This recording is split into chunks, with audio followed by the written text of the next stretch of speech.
Revenind de data asta la exemplele românești, nu? Noi trebuie să înțelegem că maghiarii, toți trebuie să înțelegem asta, că trăim la Tulcea, la București sau la Cluj, să înțelegem că maghiarii, mai ales secuii, trăiesc în țara aia de vreo 1000 de ani. Aia este, din multe puncte de vedere, politicește vorbind, țara lor. Ei au tot dreptul să aibă o republică cu steag, cu parlament, cu legi, cu bani și ambasadă, în ceea ce mă privește.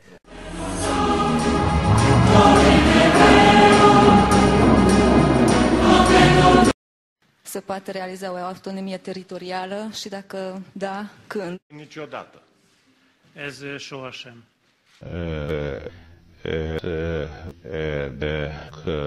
Aia este, din multe puncte de vedere, politicește vorbind, țara lor. Muie, ți-am spus! Ei au tot dreptul să aibă o republică. Muie, ți-am spus! Cu steag. Muie, ți-am spus! Cu parlament. Muie, ți-am spus! Cu legi. Muie, ți-am spus! Cu bani și ambasadă, în ceea ce mă privește. Muie, ți-am spus! Pentru că România este definită ca stat unitar, Mivel Románia național, unitar, meghatározása suveran. Muie, ți-am spus!